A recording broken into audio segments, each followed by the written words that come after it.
Welcome to the Young Turks. Cenk and Anna with you guys. When is it not a big day? Turkey's invaded Syria. It's official. Not a big deal. / Super big deal. Pretty big deal. All right, so that's coming up. Trump defies court orders, makes up judicial precedent, of course. Great news out of Elizabeth Warren camp. These days, kind of an of course, so that's good. So lots of show to get to. Let's do it. Yeah, I'm gonna tease the show by just saying the very people who believe that Americans should have no rules when it comes to obtaining guns because those guns are necessary to fight tyranny are the very same people who are now saying that we should treat Donald Trump as a god, literally. I'm not even kidding. Yeah, and a king. So those are two different stories. Yeah, now when we get to God and country, I will be animated. Let's put it that way. All right. All right, let's start off with an update on Syria. Turkey has officially launched a military operation in northern Syria. This is what Turkey had already threatened to do following Donald Trump's abrupt decision to pull US troops out of the region, effectively abandoning our Kurdish allies. Now, the Kurdish allies do not get along with the Turkish government. The Turkish government believes that at least some of those Kurds pose a security risk to their country, which is why they are pushing forward with this military operation.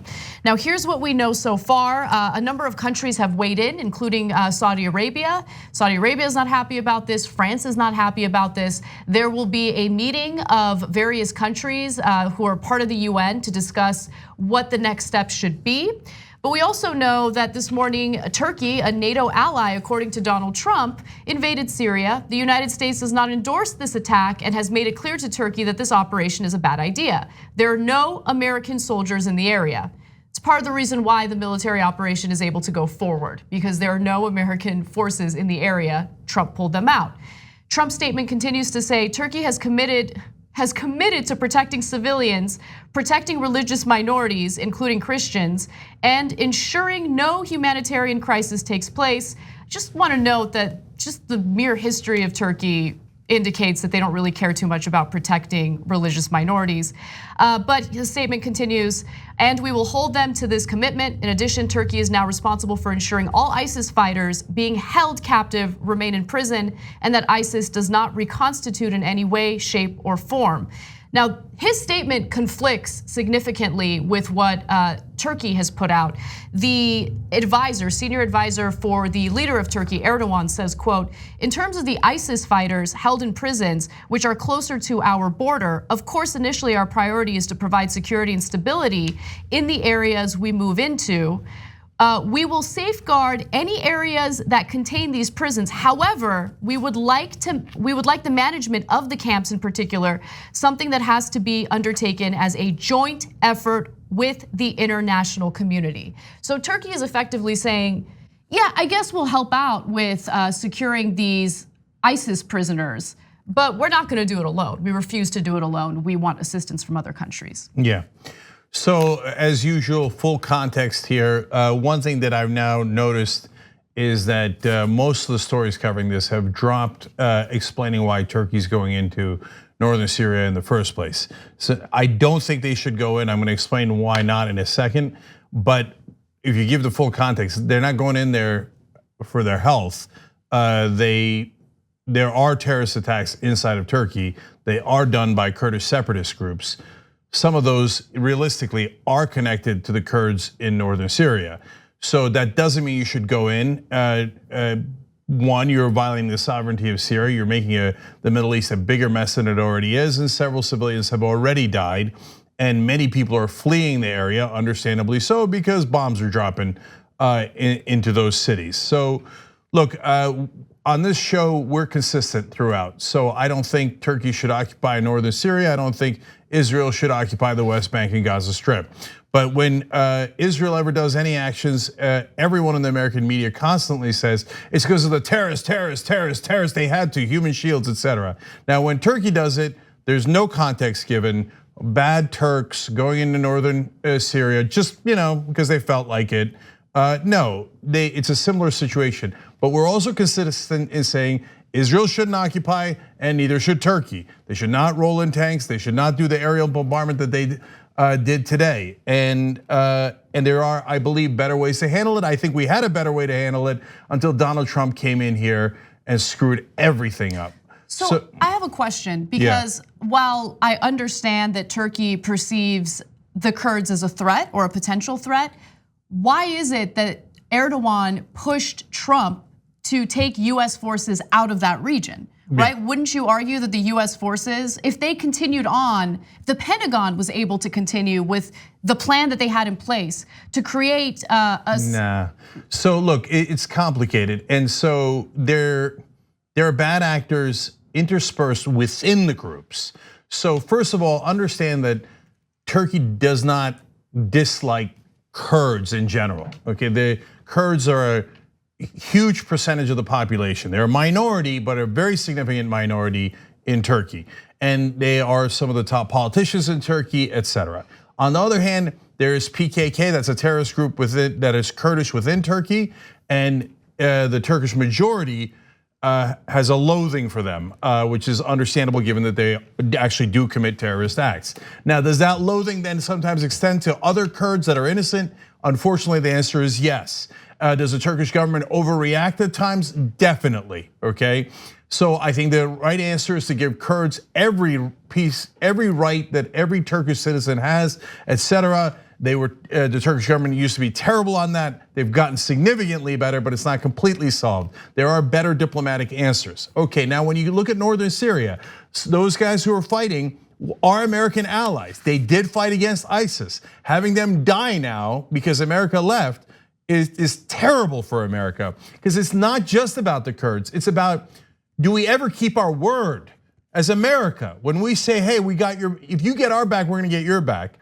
Now, when we say to the Kurds, hey, you get our back, well, it depends. What mood is Donald Trump in? What tower does he want in which country? Or what different things or did a foreign leader kiss his ass or yell at him, or whatever his stupid fickle mood is. So now we're gonna have trouble getting allies. But now when you talk about the Kurds in northern Syria, yes, they're heroes in helping America fight ISIS. And I put it in quotes because it's not that simple. Of course they're heroes for doing that, but that's also in their interest because ISIS hates them and would kill them as well.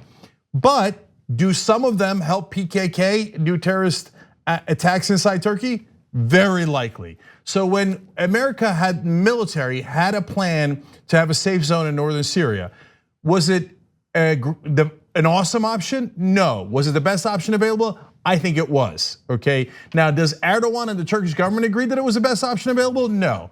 They're very frustrated at how slow it's going and how the terrorism inside Turkey continues. So they want to do a very Turkish reaction, which is get out of the way, I got this, I'm gonna bomb the hell out of that area and that'll solve it. I don't agree that that will solve it. And so I think it's a bad idea, but yes, they are reacting to those things. And yes, they think the US is not moving quickly enough. So now given that though, you still can't betray the Kurds. It's still a bad idea to invade. And so there are no angels here. And there's also like, Turks have some proper motives, some terrible motives. The Kurds have some proper motives, some bad motives, etc.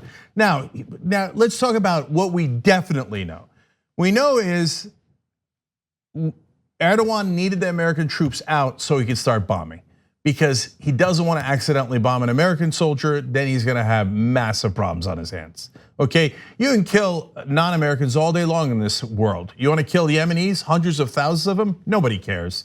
You wanna kill the Uygur Turks in China or put them in concentration camps? Nobody cares. North Korea, Myanmar, Kurds, nobody cares. So, oh my God, if you kill an American, then you're gonna have massive problems on your hands. So that is why it was important for Erdogan to get Trump to move that chess piece off the board. And Trump, the idiot, did without thinking it through. So now he's moved the piece, he comes out with these statements that we've been reading to you for the last 2 days, where he's like, oh yeah, Turkey's great, they should roll into northern Syria. I mean, I will destroy their economy if they do something wrong. I mean, they have every right to go in and fight terrorists. I mean, if they're not moderate in their actions, there will be terrible consequences. God damn it, what the hell do you mean, you idiot? You don't know what you mean. Do you know that in 2015, while he was running for president, a conservative talk show host, Hugh Hewitt, interviewed him and asked him about the Quds Force. Now, the Quds Force is from Iran. They are Shia, they are Persian, and they're part of the Islamic Revolutionary Guard. They are against us. Trump starts answering, oh, I love the Kurds. And Hugh Hewitt's like, no, I'm sorry, Mr. Trump, not the Kurds, the Quds Force. And he's like, well, of course I knew that, but the Kurds are great, and there's one thing we gotta protect is the Kurds. Now notice, of course, he didn't do that as president. It is his billionth lie in a row. Also, he's an idiot and doesn't know anything about the region. Right. If you're a plumber or a dentist and you don't know the difference between the Quds Force and the Kurds, of course you don't. That's totally normal. There's nothing wrong with that. That's pretty deep into Middle Eastern politics. But if you're the president, you don't know who our enemies are, you don't know who our allies are, you moron of morons. So you didn't think that Turkey was gonna bombard northern Syria? What did you think they wanted to do? An incursion means an invasion. By definition, it means bombing. Yeah. What did you think they were gonna do, you idiot? No, he knew. I mean, as we talked about on the show yesterday, his own White House put out a statement indicating that if it was a mild military incursion, then he would maybe be okay with it, the troops would remain. But if it was going to be a giant military incursion, then he would pull the troops out. So he knew exactly what Turkey was gonna do, which is why he pulled the troops out. You just explained that yourself.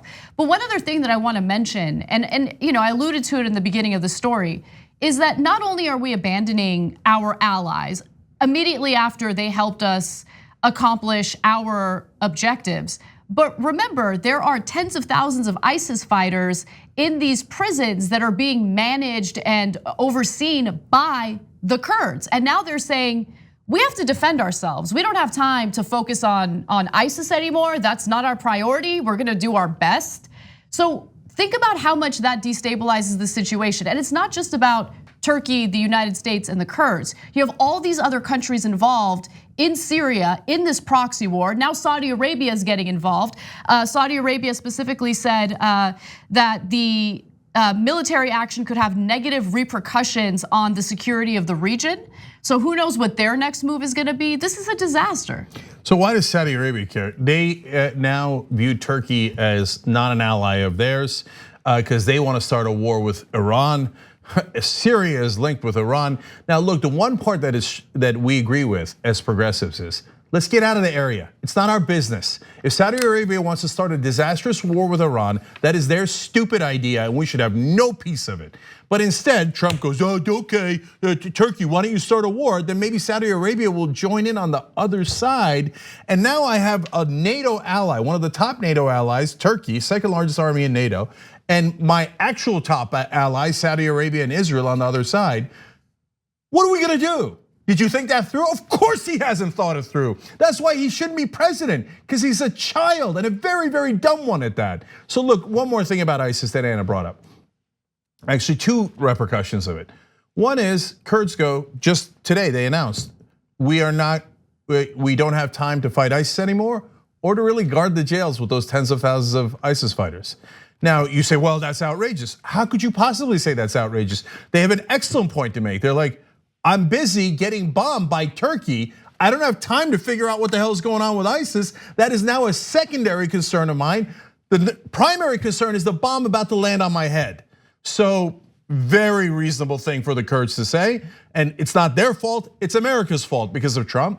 And then the second part of the ISIS situation is, Turkey said, according to Trump in that call, that they would take all the ISIS fighters, that was the deal. Trump said, oh yeah, well Europe didn't take the ISIS fighters and we don't want them. So Turkey's gonna take them. And as Anna read to you earlier, the Turkish government today said, just kidding, we're not gonna take the ISIS fighters. We want the international community to help. We're not gonna be solely responsible for them. So what did America get out of the deal?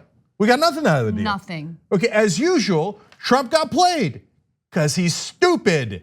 One of his advisors talked to Mehdi Hassan, Stephen Moore, I believe, and said he believes Trump has 180 IQ. Lower. You literally take 100 points off that. I don't think he clears 80 IQ points. One of the dumbest people we have ever had in any political office. And he's making decisions that are leading to worldwide war.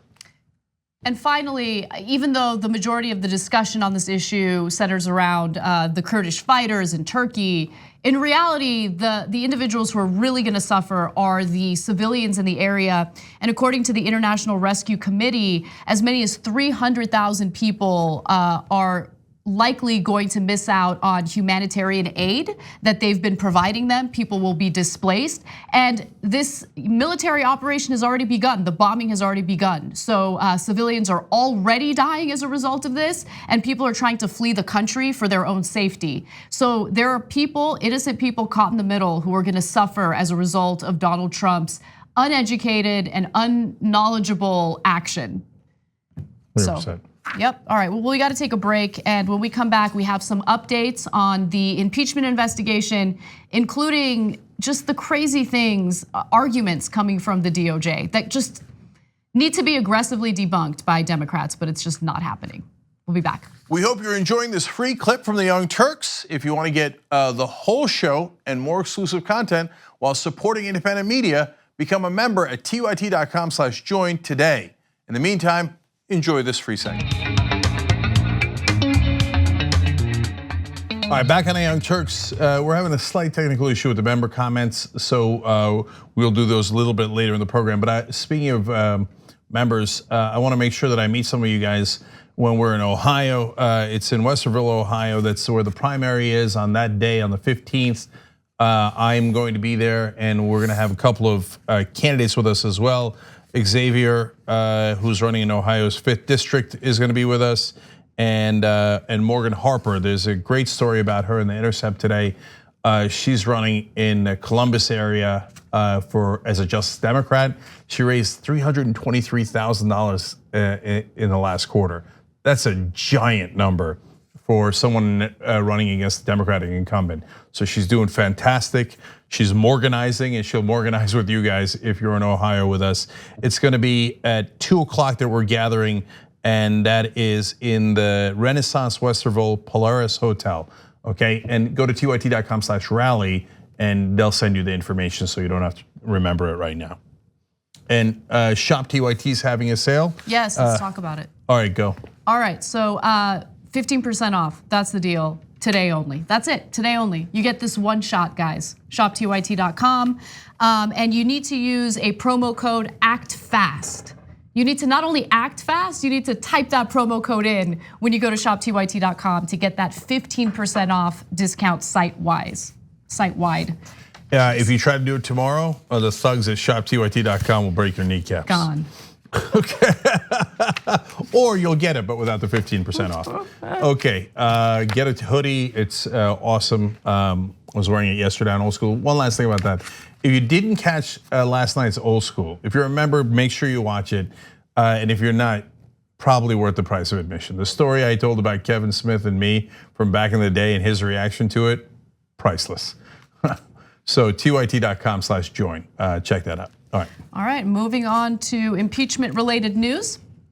Justice Department lawyers are asking a federal judge to block the House Democrats' request to obtain access to grand jury material that was part of Robert Mueller's Russia investigation. Now, House Democrats have access to the redacted version. What they're asking for is the unredacted version. And the whole point is to have more evidence in regard to Donald Trump's obstruction of justice. Now, this is good news because it indicates that they're actually pursuing possible charges against Trump when it comes to obstruction of justice. I was under the impression that they had let that go, but it appears that they want more information about it. But the lawyers for the DOJ are jumping in and they're saying, no, we want to stop that from happening. Did you want to jump in, Cenk? Yeah, no, look, as usual, unprecedented claims making no legal sense at all. Yep. At one point, the judge goes, wow. That was my favorite part. Seriously. It reminded me of my grandma when she'd go, whoa. It's absurd. It really is. There's legal orders, you have to follow them. They just go to court and go, no. And they say, what's your argument? I don't know, I just don't want to follow the law. So Elizabeth Shapiro is the DOJ lawyer in this case, and she told Chief US District Judge Beryl Howell that the House Judiciary Committee has not gone through the correct legal process necessary to obtain the secret material, which was redacted in the version of the Mueller report given to Congress and then later released to the public.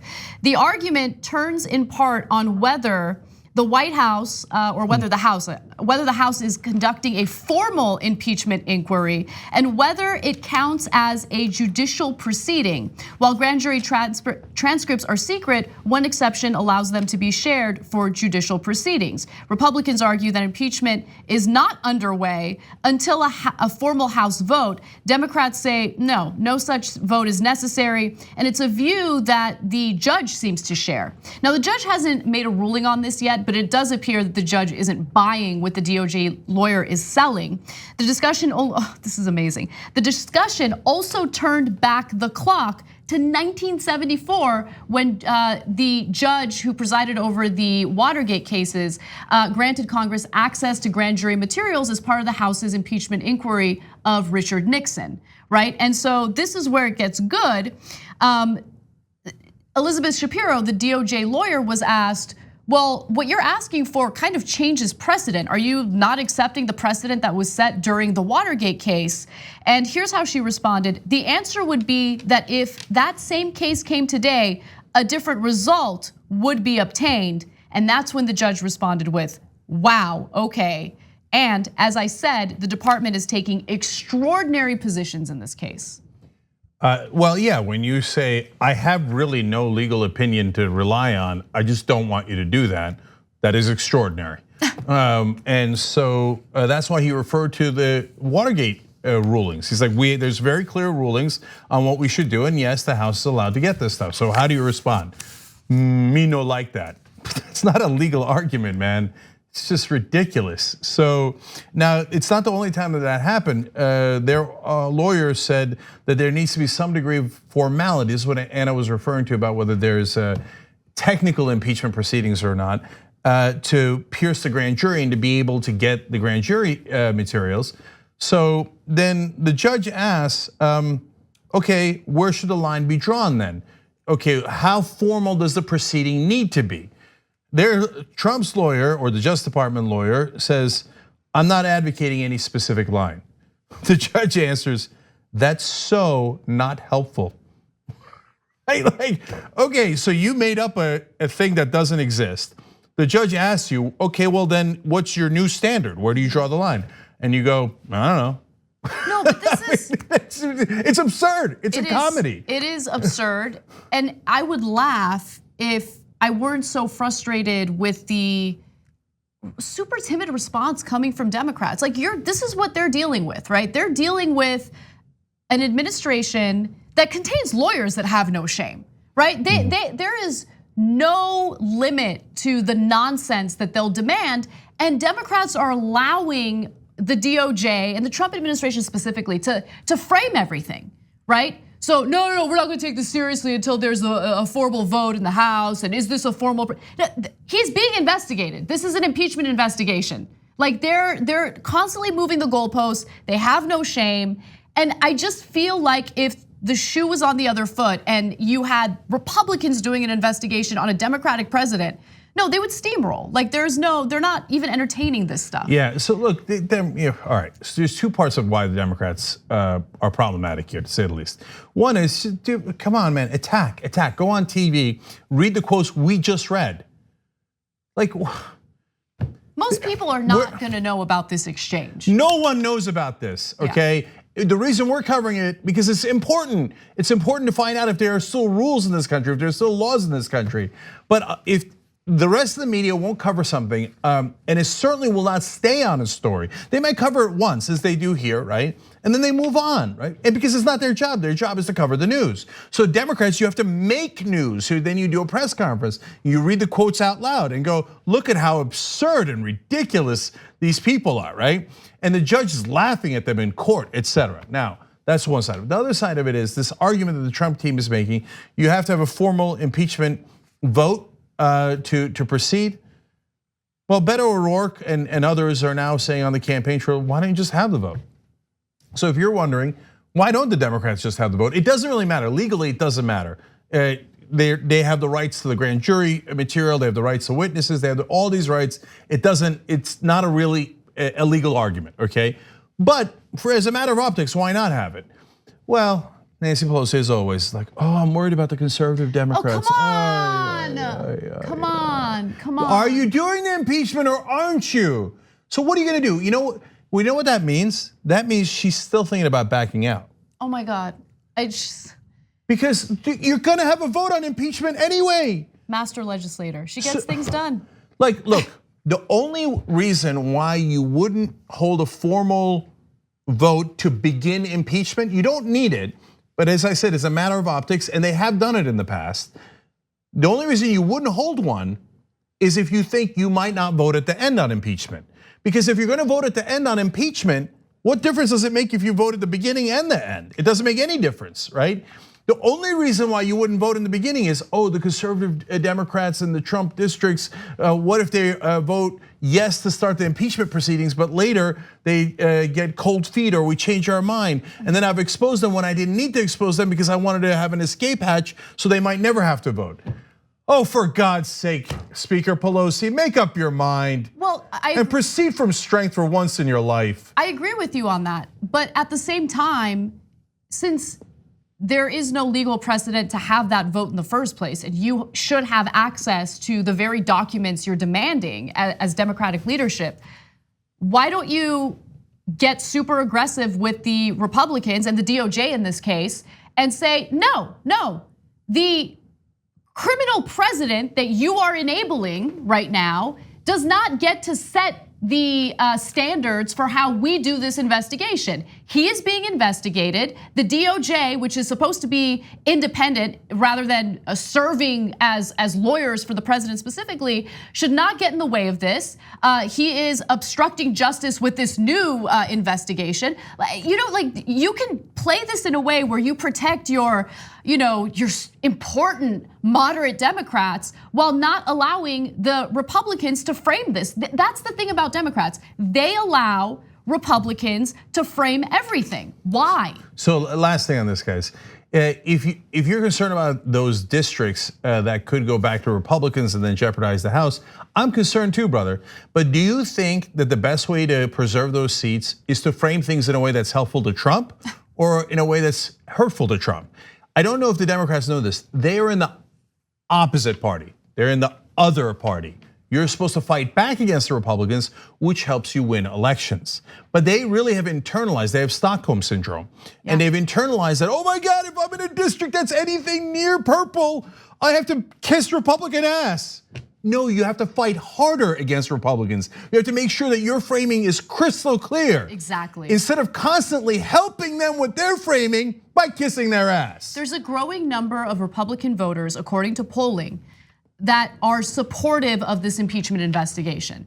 And my guess is more and more Republicans are signing on to this because the summary of the transcript, the whistleblower report, all of that stuff was crystal clear. It was concise and it was easy to understand. There is no question that on multiple occasions, Donald Trump spoke to foreign leaders with the intent of digging up dirt on his political rivals, which include Joe Biden, that's getting a lot of attention, but also Elizabeth Warren. Okay, so he hit up China and was like, yo, what's Elizabeth Warren up to? Can you look into her? Why, out of all these politicians, is Trump directing foreign leaders to look into these two individuals? Come on. The top two in the Democratic primaries right now. Anyone who thinks that's a coincidence is, look, no one could actually be that stupid. Even if you're as dumb as Donald Trump, you still wouldn't believe that. No, you're dishonest. You know that he's looking into he's asking foreign governments to look into his political opponents, and that's a crime. Everybody knows it. The only people that say otherwise are dishonest actors. So this should be the layup of layups. So that means the Democrats have a 50-50 chance. All right, well, let's move on to another story. An increasing number of Republicans are arguing that Donald Trump should be treated as a king. And the latest individual is Joe diGenova, who was previously considered as one of Donald Trump's lawyers, but there was a conflict that prevented that from happening. When news of Ukraine came up, that was nixed in the White House. But nonetheless, Joe diGenova goes on Fox, Laura Ingraham's show specifically, and he makes this case. What you're seeing is regicide. This is regicide by another name, fake impeachment. The Democrats in the House want to destroy the president. They don't want to preserve the republic. There's nothing honorable about what is happening. We get first one anonymous informant, then a second anonymous informant. I refuse to call them whistleblowers. These two non-entities are suicide bombers that the Democrats have unleashed on the democratic process. It's pretty obvious that this first suicide bomber who sent that complaint to the Inspector General was a paid Democratic operative of the Democratic Party. You mean political suicide bomber, obviously, yes. Before we start getting people messages. Oh, he really meant suicide. Get a sense of humor, okay? If you still think that, then you really should. Watch another show where we have to spell it all out for you. So before we get into the disgusting rhetoric that was used in that clip, I do want to just quickly note that the Inspector General for the intelligence community specifically weighed in, released a statement, which is rare and unusual, released a statement on the whistleblower and his or her political leanings. The statement specifically said that that person's political ideology played no role. There was no bias involved in the formal whistleblower complaint. And by the way, the whistleblower complaint doesn't even matter. What matters is the transcript. Now, I know we have a summary of the transcript, but that summary of the transcript that was released by the White House is damning, okay? And no one knows who this member of the intelligence community is, no one. They're just preemptively smearing this individual because they're going after their dear leader. In the case of diGenova, a king. Yeah. So let's break it down. First of all, there's this great irony. The reason, as Anna partly explained to you guys, that diGenova couldn't be Donald Trump's lawyer is because he was helping one of Manafort's associates. In other words, he was a lawyer for one of the people that were involved in the Ukrainian corruption. How do you like that for irony, right? Oh, we're really concerned about corruption in Ukraine. That's why I was going to hire the guy who was defending the guys who were corrupt in Ukraine. And then diGenova comes on and Fox News is like, oh, you were helping the corrupt people in Ukraine? Oh, that's perfect irony, come on. Yep. And we'll pretend we're really concerned about corruption in Ukraine. When we brought on the lawyer who's defending the corrupt people in Ukraine. Hilarious, hilarious. Okay, so now, but let's talk about what he said. Regicide means killing a king, not a president. It's the definition is king. And so he's just saying it, he's saying it out loud. Well, of course.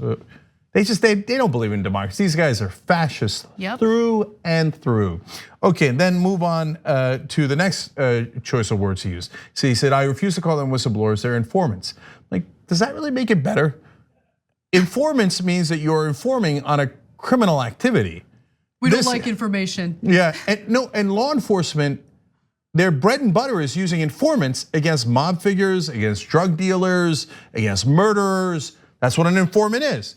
And this idiot who is a lawyer that Trump was considering hiring as his lawyer comes out and goes, no, Trump is totally innocent. I can't believe these, now I gave him the Trump hands. Anyway, I can't believe that these informants are turning evidence with law enforcement. That sucks, okay? Yeah, and then later refers to them, of course, as suicide bombers. So now I'm getting to that. Now let's break that analogy down. So one, suicide bombers die. So that's an interesting way to refer to them. Two, their job is to blow things up and are they terrorists. So we have laws protecting whistleblowers for good reason, because we don't want the government to be above the law, and if there's evidence that someone in the government, not just the president, anyone in the government is doing something wrong. They killed someone, they broke a law, whatever it might be. That's why we have whistleblower protections. Now these thug fascists go on Fox News and say, oh yeah, okay, goddamn informants trying to blow us up. Okay, I guess they're gonna die along with it, huh? Okay, suicide bombers. Now that's not an accident that you're using that. And Laura Ingraham clarified that they're political suicide bombers. I'm glad she did that actually, because with Fox News audience, I mean, other people in the Fox News audience have heard rhetoric like that and went and tried to kill people. So, and if you notice, the Geneva didn't play along with that at all. He didn't back that up. He almost seemed to shake his head when she was mentioning that. So, okay, so all of this is in service of their beloved king, who they know is corrupt, and that's why they call the people against them informants. They hate law enforcement, they hate rule of law, and law and order. They just want to be able to get away with their crimes. That's who they are. And I just want to note that the right wing is notorious for making this argument that the Second Amendment is necessary and a lack of gun laws is necessary in order to protect the American people from a tyrannical government. So they're disingenuous about all of that. We know for a fact it's all about the NRA money. It's all about the corruption that they're guilty of. It's all about protecting their own special interests, while at the same time pushing for authoritarianism. Like, he referred to Trump as a king. It's disgusting. They never believed in democracy. No. Those guys, the Geneva, Giuliani, Laura Ingraham, they're all deeply un-American. They don't believe in democracy at all. They don't believe in rule of law. They just believe in power. We have the power, we use it to oppress people. Historically, that's exactly what the right wing in this country have done, and they want to do it again. And one of the things that they're absolutely terrified of, and that's why they hated Obama so much and why they love Trump so much, is, oh my God, minorities now are rising as a percentage of the population, and we might have to treat them equally. Ugh. Instead of being able to oppress them. That is why they are now talking of kings and talking about, and who cares about the Constitution and impeachment proceedings. Donald Trump is going around and his stupid allies are going around saying impeachment is unconstitutional. Oh my God. Well, that's funny because it's kind of in the Constitution. I mean, they're making absurd arguments like this because they don't believe in democracy. It was a thing that they used to oppress others and to lord over them. And now that they're going to lose their majority in their opinion, and according to the facts, they're like, well, there's screw democracy. No voting rights, voter suppression, screw the Constitution, we got a king. All right, thank you for revealing who you really are. Authoritarian fascist to your core. We got to take a break, but when we come back, there's a breaking news story. It looks like Rex Tillerson is ready to talk. There's some drums. Oh, that would do it, man. Oh, God damn it. Don't get too excited. Let that be true. It's breaking news. We'll read it. We'll get it to you as soon as we come back.